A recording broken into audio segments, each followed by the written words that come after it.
Bonjour et très ravi de vous retrouver pour ce nouveau forum. Le point de la situation au 11e jour de l'opération militaire russe en Ukraine. Les soldats russes se rapprochent de Kiev. D'intenses combats ont lieu dans la périphérie de la capitale. Le port stratégique de Mariupol est assiégé par les troupes russes.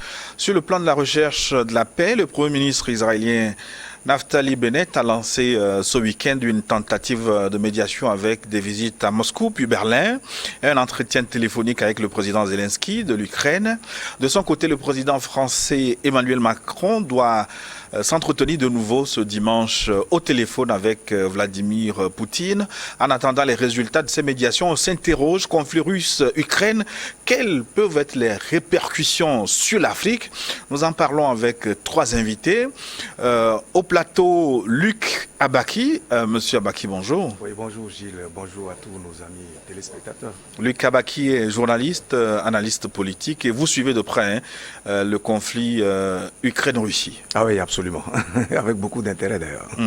En votre compagnie, King Dojro. Monsieur Dojro, bonjour. Bonjour Monsieur Gilles.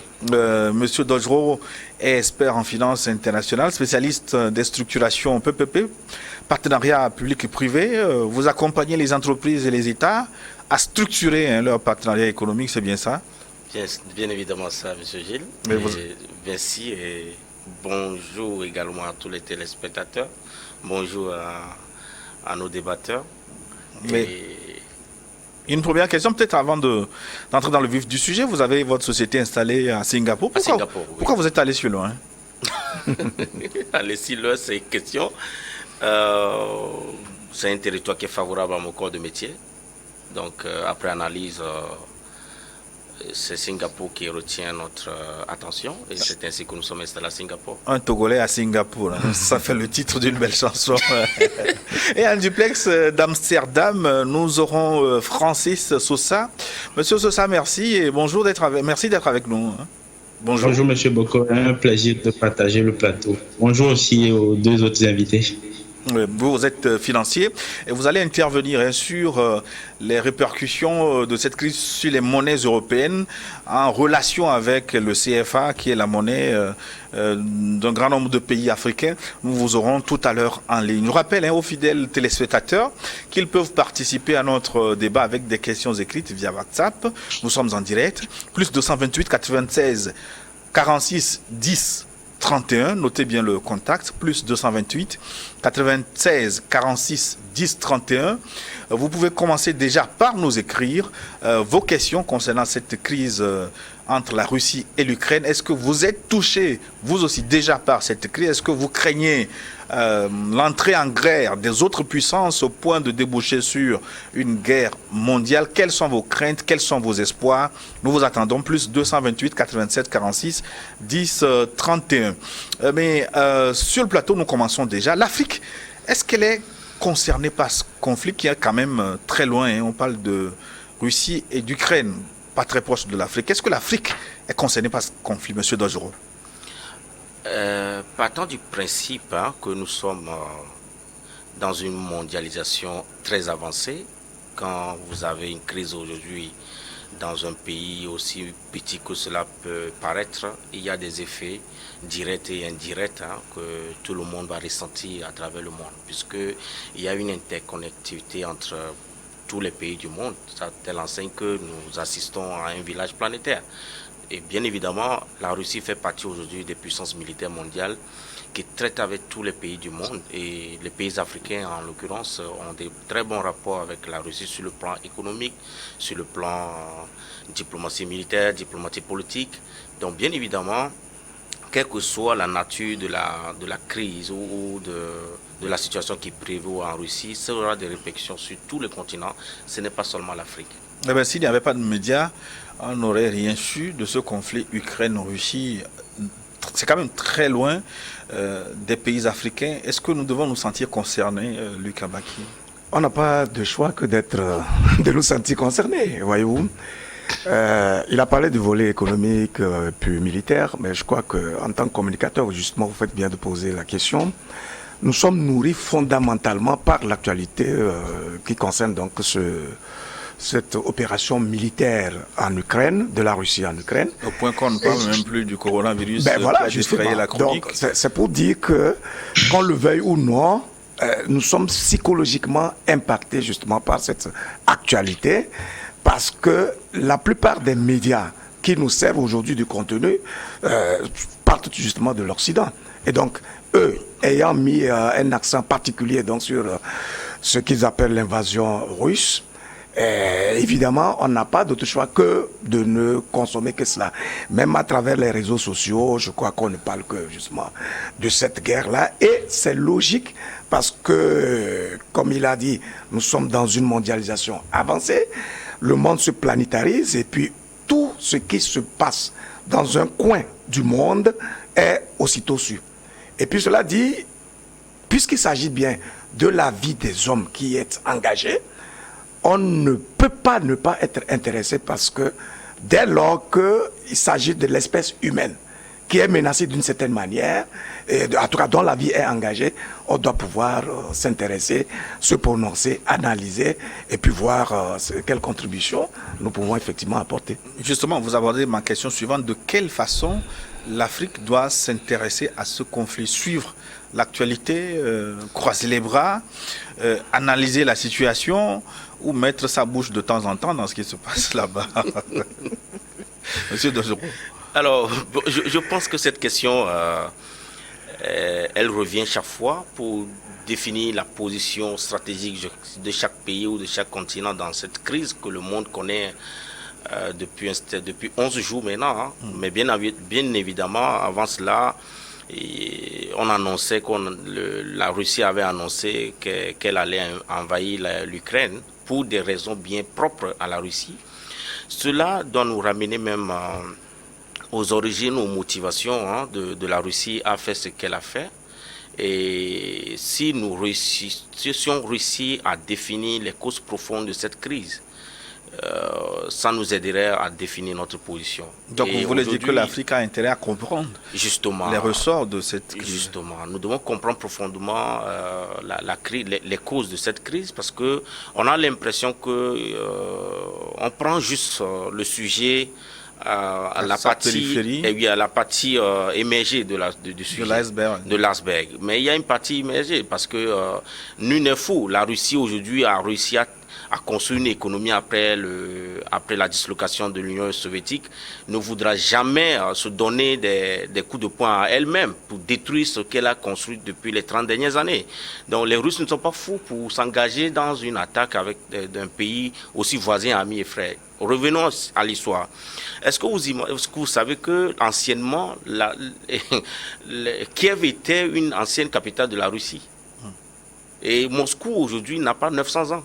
Avant c'était Kiev. Donc c'est pour dire que nous parlons des mêmes frères. Aujourd'hui on parle des Ukrainiens, on parle des Russes, mais c'est des frères, c'est des véritables frères. Quand vous rentrez dans ce pays qui est un pays continent de 17 millions de kilomètres carrés, ça fait 13 fuseaux horaires. Quel que soit votre point, si vous voulez rallier l'Asie, vous traversez les espaces aériens russes. Le pays est tellement vaste que ça donne envie à tout le monde et des tentatives, des intentions non avouées à certaines personnes. Vous imaginez que la Russie fait frontière avec les États-Unis en Alaska. La Russie est déjà dans l'Europe, une partie. L'autre côté fait frontière avec l'Asie. Dans les 50 ans à venir, les pays comme l'Angleterre, les Pays-Bas où notre ami est, beaucoup de pays en Europe vont être immergés. On va les reloger où? Où est-ce qu'on va les reloger? Très longtemps, c'est ce qu'on ne nous dit pas, les Européens sont à la recherche de territoire. Et la Russie leur offre une meilleure occasion, ça fait 17 millions de kilomètres carrés. La Russie ou l'Ukraine? Je dis bien la Russie. La Russie. Je dis bien la Russie. La Russie offre la meilleure occasion aux Européens de reloger leur population qui, dans 50 ans, vont disparaître de la planète par l'effet de changement climatique. Notamment la fonte des glaciers. Bien sûr. Donc, du coup, ce pays fait objet d'une convoitise pas possible. Vous assistez souvent comment est-ce que certains pays en Afrique souffrent de partition en 2022. Donc, vous imaginez que la Russie aussi fait objet de cela. Donc, c'est des choses qu'on doit nous dire. C'est tellement fondamental. Pourquoi est-ce que les États-Unis, depuis leur distance, s'intéressent aussi tant aux Russes, au point d'instrumentaliser les Européens à les soutenir dans tout ce qu'ils font? Il y a aussi le fait que la Russie est un grand fournisseur, c'est-à-dire que grand fournisseur de l'énergie. Nous qui vivons en Europe, on connaît la portée, l'importance de ce que l'énergie. Quand l'hiver arrive, quand vous n'avez pas de chauffage, vous allez sentir la douleur dans votre corps. Donc la Russie, qui fournit elle seule 40%, environ 40% de la consommation d'énergie européenne, pendant ce temps, les États-Unis aussi cherchent à fournir l'Europe, qui sont des alliés traditionnels. Donc la Russie fournit seule l'Europe ses gaz. Mais qu'est-ce que les Américains feront de leur gaz? Je n'humère pas les mains, parce que c'est une guerre d'intérêt. Et la Russie dit, moi, je ne vais pas me laisser faire. Et si c'est pour prendre mes terres, je ne vais pas me laisser faire. Vous pouvez faire toutes sortes de guerres commerciales avec moi. Mais utiliser mon frère d'hier pour envahir mon territoire, je ne veux pas. Je veux avoir un ami neutre, ou bien je veux avoir quelqu'un à côté de moi. Sois neutre, ne sois pas ennemi à moi. Tu peux ne pas être mon ami, mais sois au moins neutre. Il ne faudrait pas que mon ennemi juré utilise ta maison pour m'attaquer. Si c'est dans ça que tu rentres, moi je vais t'emballer. C'est ça la position de la Russie. La Russie, pour se protéger de tout ce que je viens d'énumérer, est obligée de se protéger. Et dans cette dynamique, l'Ukraine, je pense qu'il y a un mauvais casting que les Ukrainiens ont fait en ces derniers temps qui a occasionné cette action de la Russie. Sinon, pourquoi elle ne l'a pas fait depuis 10 ans? Il ne l'a pas fait, mais l'intention de nos amis ukrainiens à aller très loin, de prêter pour donner à la Russie l'occasion aujourd'hui de décider de protéger son territoire contre tout. Donc, si je vous comprends bien, pour vous, ce sont les Occidentaux, avec les Américains en tête, suivis de l'Europe, ce sont eux qui ont provoqué dans l'ombre cette crise, finalement, selon ce que vous dites. Bien évidemment, vous savez, la Russie, c'est une puissance militaire, vous n'en doutez pas, et ils ont tous les renseignements. Ils savent qu'ils font objet d'une convoitise réelle, donc il faut, s'ils ne se protègent pas aujourd'hui contre l'avancée de l'OTAN, ça va être très compliqué pour eux. Déjà, après les accords de Varsovie, 13 à 14 pays sont déjà engloutis par l'OTAN, alors que ce n'est pas ce qui a été conclu. Et l'Ukraine aujourd'hui, je veux dire, c'est le dernier rempart. Si l'Ukraine rentre dans l'OTAN, la Russie est ouverte directement. Et qu'est-ce qu'on fera après? On va commencer à annexer les territoires russes. Vous imaginez que Saint-Pétersbourg était un territoire suédois dans le passé. Ça peut toujours revenir. Donc c'est une crainte énorme pour la Russie. Et si Vladimir Poutine ne fait pas le combat qu'il fait, qui le fera à sa place? Les 17 millions de kilomètres carrés deviendront un territoire pleinement européen pour reloger leurs citoyens. Luc Abaki, est-ce que les Africains sont autorisés à aller jusqu'en profondeur de la compréhension de cette crise, comme M. Dogereau vient de le faire? Est-ce que c'est quelqu'un qui doit les autoriser? C'est de fait. C'est de fait parce que, comme je l'ai dit au départ, il s'agit de la vie des humains, quoi. Et puis aujourd'hui, tout ce qui se passe dans le monde, on doit pouvoir s'intéresser parce que c'est à partir de là que nous nous fixons une opinion ou nous nous faisons une opinion claire du mouvement du monde et de comment on doit se positionner justement pour faire partie intégrante justement de cette dynamique du monde, voyez-vous. Donc je pense que mon débatteur a déjà effleuré une bonne partie des éléments qui participent à expliquer cette crise aujourd'hui. Mais il faut tout simplement partir du fait que l'homme, l'Européen ou l'Occidental, a cru utile de voir son prochain en ennemi. Et donc, ils se sont mis dans cette logique de fabriquer des armes en vue justement de décimer l'autre au besoin.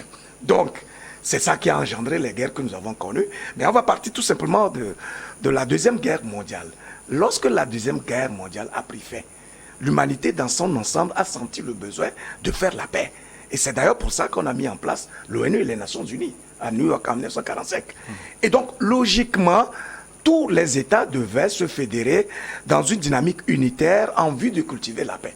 Mais 4 années après, en 1949, les États-Unis ont phagocyté un certain nombre de pays européens, une douzaine de pays, pour créer ce qu'ils ont appelé l'OTAN.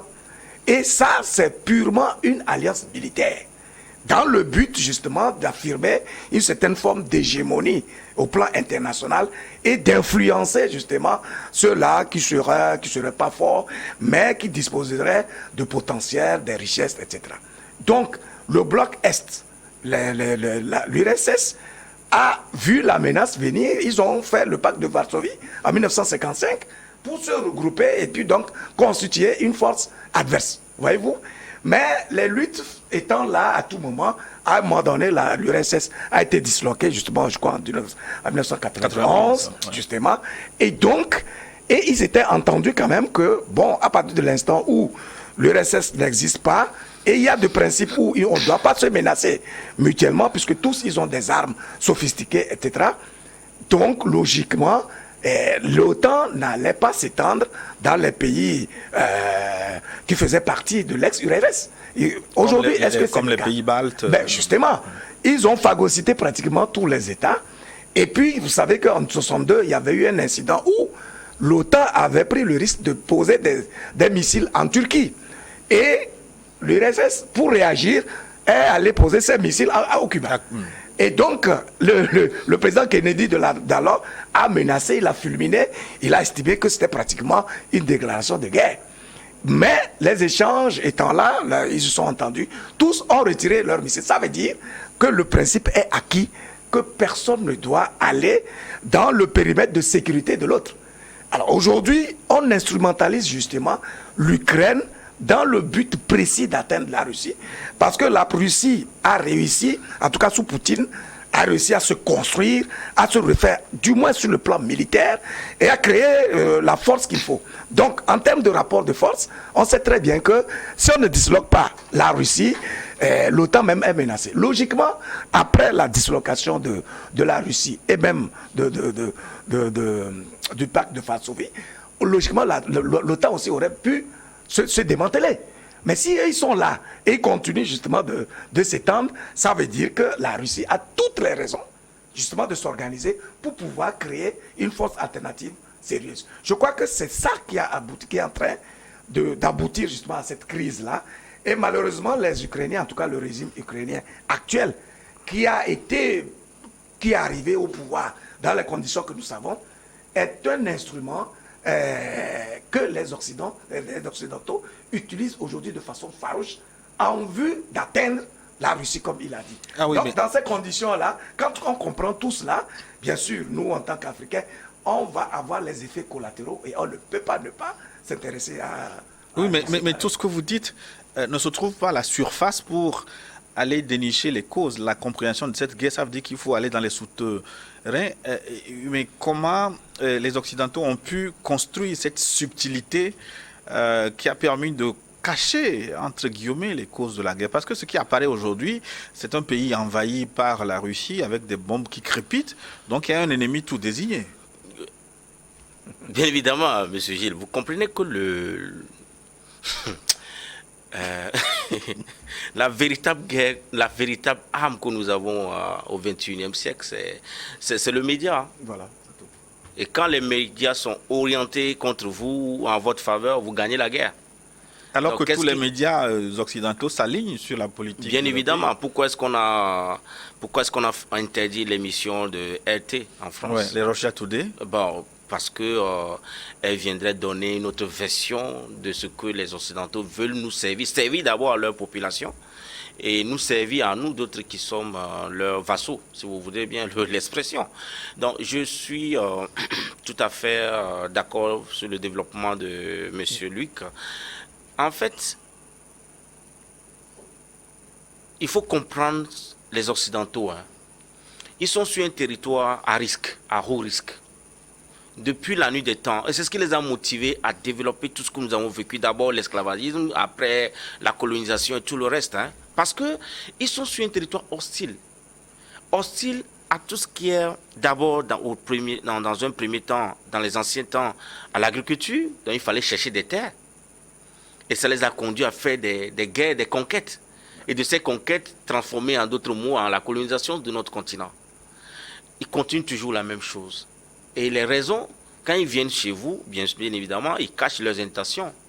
Alors aujourd'hui, en embellissant la crise ukrainienne sous le vocal qui dit l'invasion de la Russie, de l'Ukraine par la Russie, ça les arrange.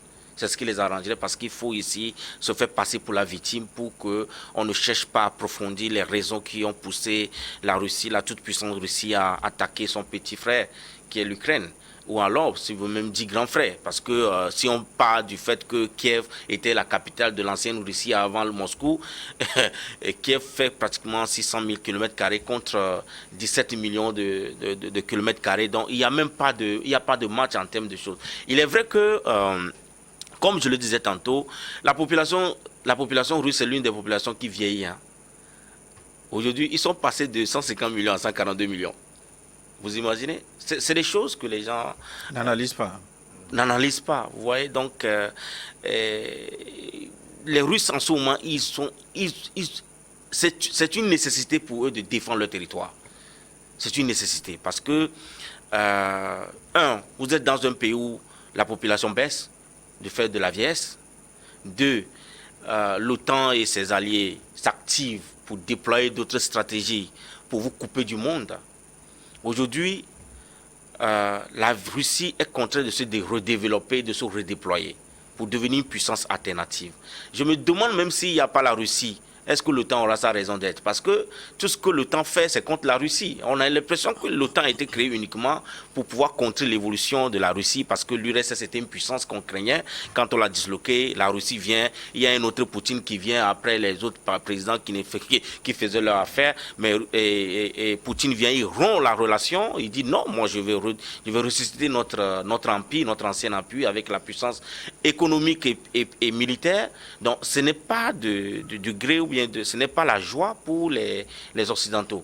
On continue toujours par croire qu'il doit y avoir un seul maître du monde. Ça a commencé d'abord par la puissance anglo-saxonne.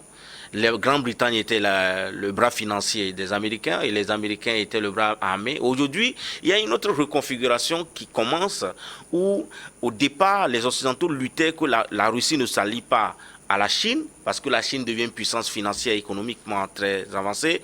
La Russie a la puissance militaire. On revient sur une cartographie initiale qui a fait la promotion de la puissance américaine aujourd'hui. Si jamais la Russie s'allie à la Chine, le monde est redessiné autrement. Oui, c'est ce qui est en train d'arriver. Mais est-ce que la Russie peut tenir le coup? Parce que les sanctions qui sont imposées aujourd'hui à la Russie, c'est quand même exceptionnel. Lucas Baki. Non, ce n'est pas la première fois que la Russie fait l'objet des sanctions. Oui, mais de cette ampleur-là, tous les pays regroupaient des sanctions économiques, commerciales, des ciblages d'individus. Je crois que Poutine lui-même s'était prononcé sur ces questions de sanctions-là. Il a clairement dit qu'en fait, les sanctions ne font que les revigorer.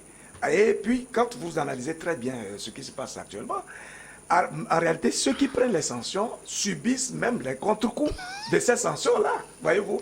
Donc, il est clair que toutes les fois qu'on prend des sanctions de cette nature-là, c'est vrai qu'ils sont en train d'aller plus loin, mais je crois que c'est beaucoup plus de la communication. Et je voudrais même revenir à votre question précédente, qui dit comment ils ont pu dissimuler les causes. Je pense qu'il a donné la meilleure réponse possible. C'est à travers les médias. C'est-à-dire qu'aujourd'hui, nous avons notre point de vue que nous formulons sur cette crise entre la Russie et l'Ukraine sur la base des éléments qui nous sont fournis par des médias que nous suivons. Voyez-vous?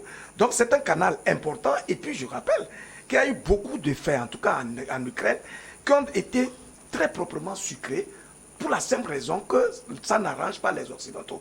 Il y a une journaliste réalisatrice française, Anne-Laure Bonnel, qui a fait un documentaire en 2015 sur ce qui se passe à Donbass, dans cette province que l'URSS la Russie a déclaré la souveraineté. Mais depuis très longtemps, parce que c'est une région russophone, les autorités ukrainiennes s'étaient mises à bombarder cette région-là depuis 2014. Est-ce que vous voyez? Alors qu'il y a eu même les accords de Minsk en 2014, envisageant justement la démilitarisation voilà, de l'Ukraine dans son ensemble. Pour la simple raison qu'on veut bien que cette zone-là, qui est une ablation de l'URSS, soit neutre.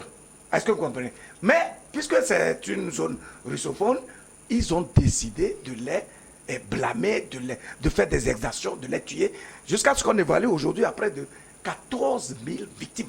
Vous comprenez? Donc, oui, alors pourquoi Poutine, la Russie n'a jamais réagi? Mais justement parce que en fait, c'est un territoire ukrainien. Est-ce que vous comprenez? Mais il s'agit quand même des citoyens russes. En tout cas, ils sont russophones, mais ils sont ukrainiens.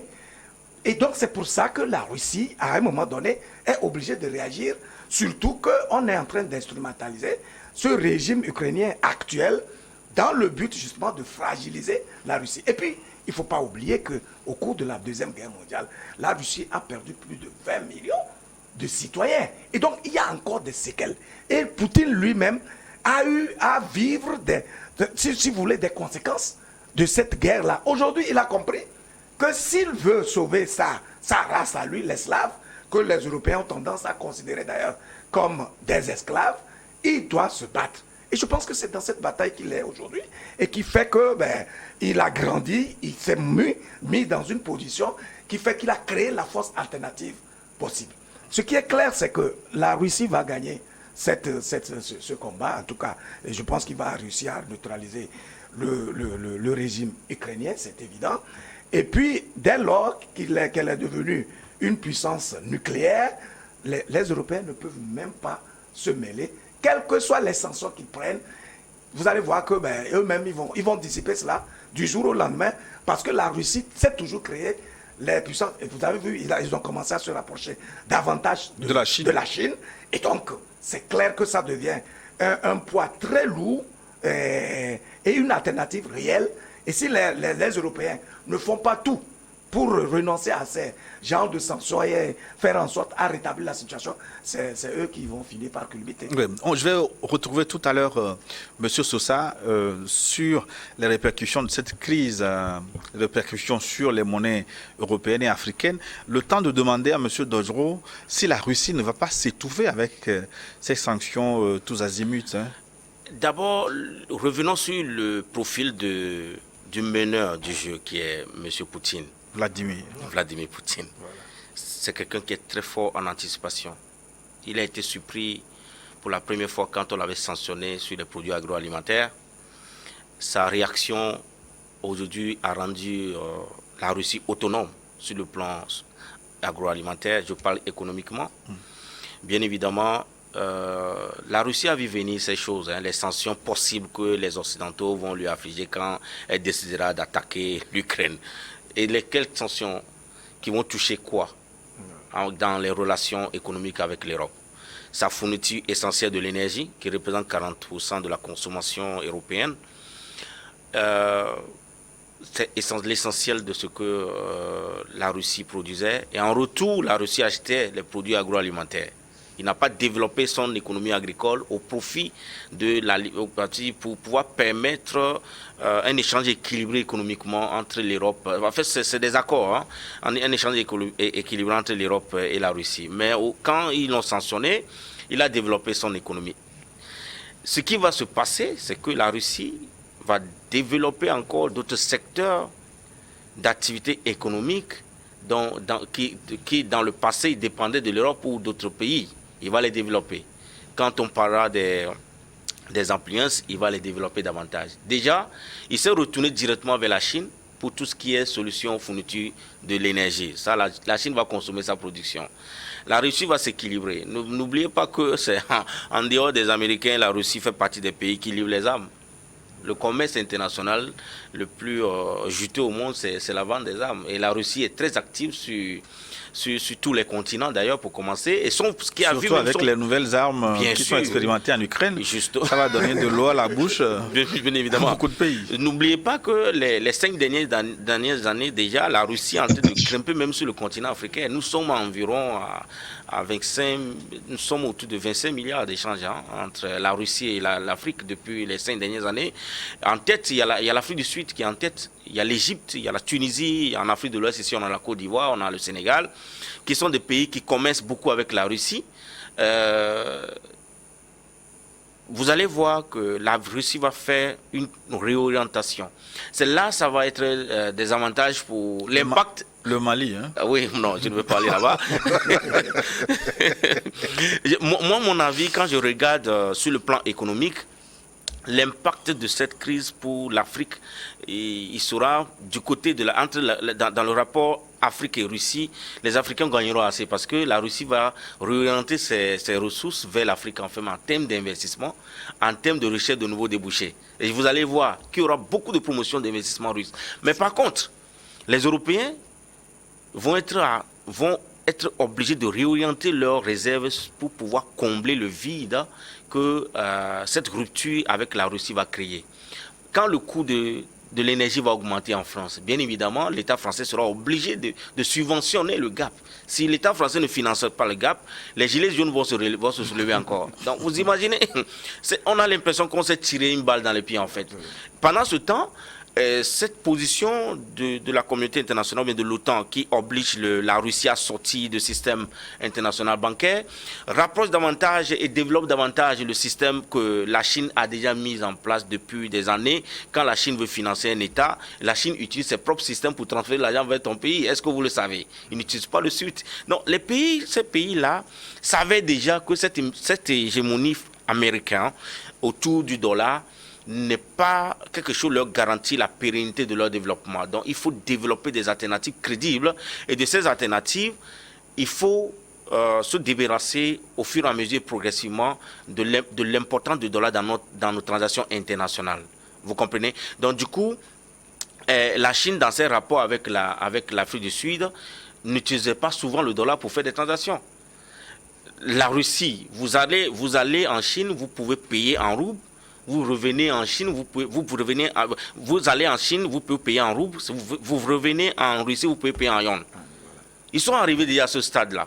Et les banques chinoises et les banques russes ont déjà des rapports qui excluent systématiquement le système SWIFT. Mais cette sanction va permettre à la Russie de renforcer davantage. Oui. Est-ce que vous comprenez? Et je vous garantis qu'à la fin de la journée, la Russie va démontrer qu'avec ou surtout pas suite, ces banques vont converser. Je vais vous dire quelque chose de très précis. 100 ans venus, vous savez quoi? Ils ont positionné d'abord l'administration de leurs entreprises qui commercent à l'extérieur, en dehors de l'espace russe, de l'économie russe.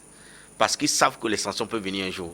Si aujourd'hui vous voulez acheter quelque chose en Russie, vous allez faire la transaction avec les anciens pays qui étaient de l'URSS, qui sont rentrés dans l'OTAN. Ils se sont préparés en conséquence. À telle enseigne que vous pouvez payer tout à l'heure un article en Russie, mais vous transférez l'argent en Croatie. Bien évidemment, est-ce que vous êtes au courant de ça? Donc, c'est des choses, nous qui sommes dans le monde économique et qui traversons son pays et vivent la réalité de ces pays, on rit. On se dit, mais qu'est-ce qui se passe? La guerre médiatique est trop forte parce que ça n'arrange pas l'Europe. Ce que l'Europe est en train de faire. Mais comme il faut le faire pour plaire à son grand frère l'Amérique, on le fait. Mais à la fin de la journée, il est à combien de kilomètres de la Russie? Donc, nous, les Africains, nous sortirons gagnants dans cette histoire. C'est pourquoi, pour revenir à votre première question de savoir quelle est la position de l'Afrique, j'ai voulu qu'on rentre... J'ai voulu qu'on rentre d'abord dans les causes profondes de cette crise avant de venir définir. Je pense que la meilleure façon ici, c'est le soutien dans la neutralité. D'accord, je vais revenir à la position que l'Afrique doit adopter. Le temps de rejoindre Amsterdam, Monsieur Sosa, qui est en ligne avec nous. Il est financier, Francis Sosa. Monsieur Sosa, est-ce que vous commencez déjà par sentir les répercussions des sanctions contre la Russie sur l'économie européenne? Comment se portent les menaces européennes après cette sanction? Merci, Monsieur Bokor. Avant de répondre à votre question, je vais revenir un peu, faire un commentaire par rapport à ce que Monsieur Dodjo venait de dire. Je suis d'accord avec lui par rapport aux capacités d'anticipation de Monsieur Poutine et par rapport à beaucoup de choses qu'il a eu à dire, mais j'en disconviens un peu par rapport à la capacité de la Russie de tenir le coup dans le temps. Je m'explique, parce que tant que le dollar reste la monnaie de réserve internationale, et c'est vrai que Poutine à partir de 2014, a anticipé cette situation. On sent clairement une préparation parce que la Russie a constitué des réserves en or, etc. Mais après le début de cette crise, la Russie ne pouvait plus avoir accès à ses réserves. Et ça pose un problème majeur parce que je ne crois pas que Poutine a vu venir ce coup-là.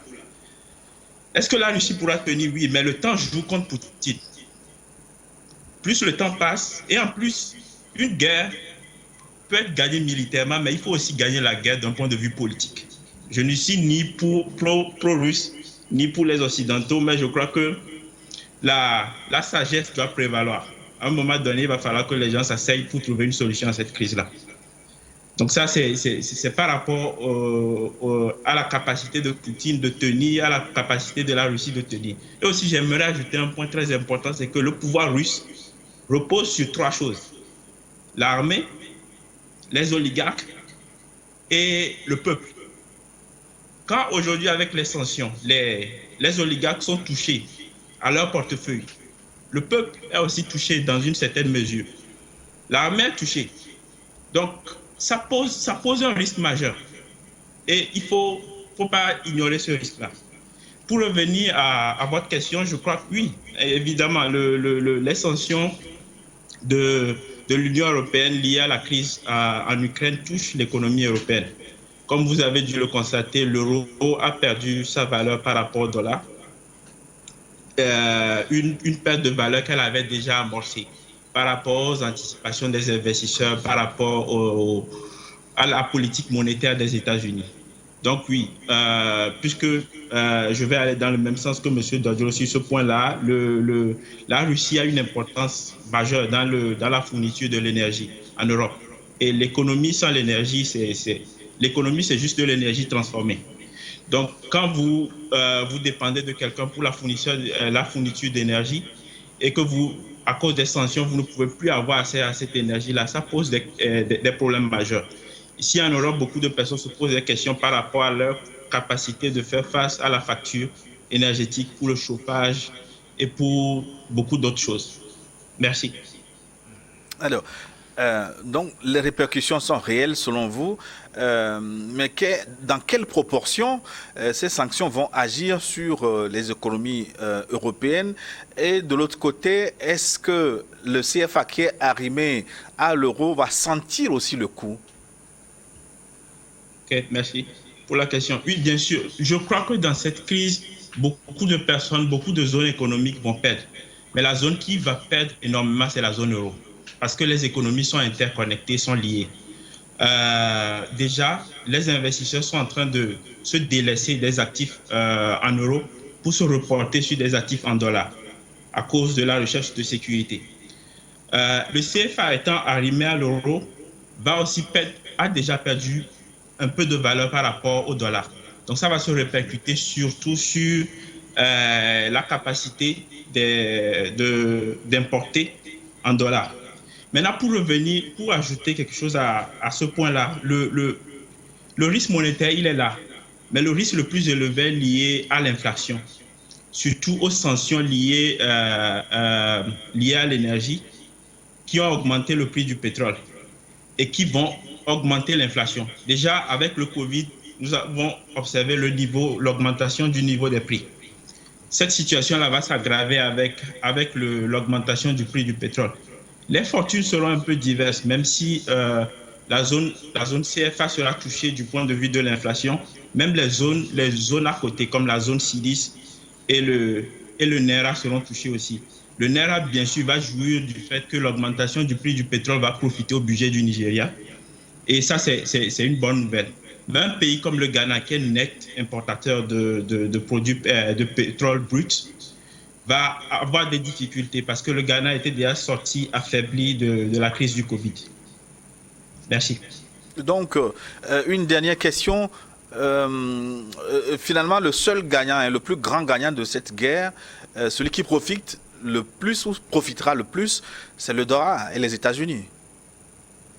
Bien sûr que c'est le dollar qui profite beaucoup de cette crise-là, mais attention, Le fait d'abuser de l'hégémonie crée toujours des problèmes. Parce que même le président de la Réserve fédérale aux États-Unis a été auditionné devant le Sénat. Et il a eu à répondre à une question qui disait que est-ce que les Chinois sont en train de se préparer à trouver des systèmes alternatifs? Et c'est vrai. Les Chinois sont en train de se préparer à trouver des systèmes alternatifs au dollar.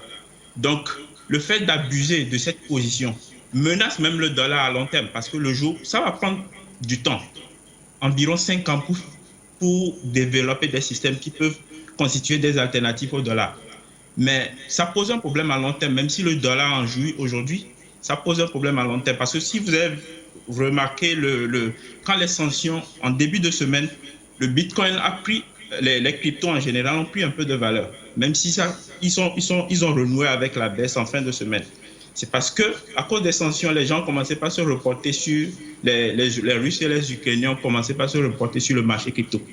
Donc nous sommes dans une recomposition de l'ordre mondial. Et pour revenir à ce que vous aviez dit précédemment, il appartient aujourd'hui aux pays africains de se ressaisir et de réfléchir quelle sera notre position. Nous avons besoin d'avoir notre mot à dire. Parce que nous n'avons pas été présents à Berlin. Après avoir servi de chair à canon en 1945, nous n'avons pas été invités à Yalta ni à Bretton Woods.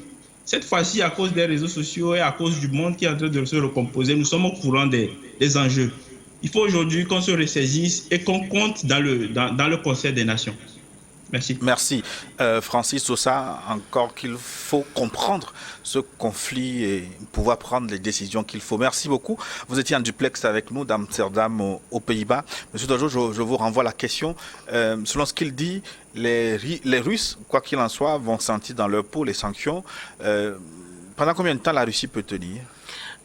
Ça ressemble à un combat de boxe. Hein. Une fois que vous arrivez sur le ring, vous recevez des coups, même si vous allez mettre KO votre adversaire. Ça, c'est bien évidemment.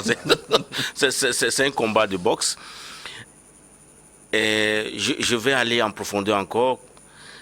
La Russie sentant venir les sanctions, surtout la plus grande menace sur la transaction. Les transactions internationales, c'est qu'on vous coupe du dollar. La Russie avait venu et dit que moi Russie, je vais liquider toutes mes réserves en dollars. Et la Russie a liquidé jusqu'à, il reste à peu près 10%. Il les a convertis en or et à d'autres choses. Je dis bien, il reste 10%. Ce qu'on a saisi, on a bloqué, ça ne fait pas grand-chose. Et à la fin de la journée, quand on recense aujourd'hui les avoirs des hommes riches russes, ils ont recensé combien? 172 millions d'euros. Ça représente combien? En fait, c'est des coûts médiatiques. Ça représente combien? Ils sont dans l'anticipation. Alors, la question de savoir si cette crise aura des effets sur le CFA ou l'euro, moi, ça m'amène à revenir à une définition très simple de l'économie. Hein, parce que l'économie, si on convient que c'est l'activité qui permet de satisfaire le bien, de satisfaire nos besoins par le bien et le service, la monnaie a été invitée plus tard dans cet ensemble-là. Et représente dans cet ensemble le zéro. L'économie, c'est un ensemble. Et dans cet ensemble, nous avons l'offre et la demande. La monnaie a été invitée à la troisième position dans cet ensemble qui a une valeur zéro, qui prend de la valeur que quand il y a un chiffre à côté. Parlons plutôt de quelle sera l'économie du monde et des pays qui sanctionnent la Russie. Quelle sera la nature de nos économies africaines dans cette crise? Est-ce que nos économies vont sortir fortes ou s'affaiblir davantage? Parce que quand l'économie est faible, la monnaie est faible. Quand l'économie est forte, la monnaie est forte. Ce n'est pas question d'avoir la monnaie qui rend l'économie forte. C'est plutôt le contraire. Quand vous produisez ce que vous consommez, vous équilibrez la balance commerciale. Je dis bien, quand vous produisez ce que vous consommez, c'est différent de consommer ce que nous produisons. Il y a une nuance. Hein? Quelle est la nuance? Ah, mais je vais vous dire, produisez ce que vous consommez est différent de consommer ce que nous produisons. Si nous prenons le cas des pays africains, qu'est-ce que nous consommons? Nous consommons l'ail, nous consommons l'oignon, nous consommons la tomate, nous consommons les véhicules, nous consommons les tissus. Est-ce que nous les produisons? L'ail vient de la Chine. Pour le cas du Togolais, l'oignon vient du Niger, la tomate vient du Burkina Faso. Est-ce que nous produisons ce que nous consommons? C'est de ça qu'il s'agit. Cette montre que j'ai à mon poignet, je l'ai achetée à Singapour, ça m'a coûté 1200 $. Quand moi, Togolais, j'achète d'abord le dollar. Je prends le CFA pour acheter maintenant une autre marchandise qui est dollar. Et ça sort de l'économie, l'espace économique togolaise. Pour rentrer dans quel espace? L'espace économique singapourienne. J'ai affaibli mon économie parce que j'ai fait sortir ce capital de mon économie. Et qui a pris ça? Singapour qui a produit cela a pris cela. Mais tant qu'on ne revient pas à la réelle définition de l'économie pour nous orienter vers des vrais débats sur la problématique liée à nos économies, qu'on se focalise sur les monnaies, on aura de sérieux problèmes. J'ai l'impression qu'à la fin de la journée, les débats liés à la monnaie, c'est un débat politique. Et quand vous savez, quand un débat est politique, il est souvent dénudé de toute objectivité. Mais le problème que nous avons aujourd'hui, c'est de demander, est-ce que nous produisons ce que nous consommons? C'est de ça qui nous... Mais aujourd'hui, les sanctions ont amené la Russie à produire ce qu'elle consomme. Ce qui n'est pas le cas des Africains. Ce qui n'est pas le cas des Africains. Et c'est le moment de nous interpeller pour dire déjà, qu'est-ce que nous faisons? Le Tchad a du gaz dans son sous-sol. Mais nous importons du gaz raffiné, transformé en produit fini de l'Europe. Et pourtant, dans nos sous-sols, nous avons tout ce qui est gisement nécessaire pour produire ce que nous consommons. C'est de ça qu'il s'agit aujourd'hui. Mais à la fin de la journée, finalement, pour emprunter votre expression, est-ce que ce n'est pas le Mali qui va avoir raison? Parce qu'il me semble qu'ils ont choisi de cultiver leur champ. Mais je vous assure. Il va de soi. Il va de soi. Moi, je n'ai jamais compris pourquoi nos économies en Afrique ont été traversées de cette manière. On va marquer une pause. Malgré ce débat très intéressant, une pause pour une édition du journal. On se retrouve dans une dizaine de minutes pour la suite. Et les téléspectateurs pourront nous rejoindre par leurs questions. Comme d'habitude, pour vous rappeler le numéro 96 46 10 31, précédé de l'indicatif plus 221. À tout de suite pour la seconde.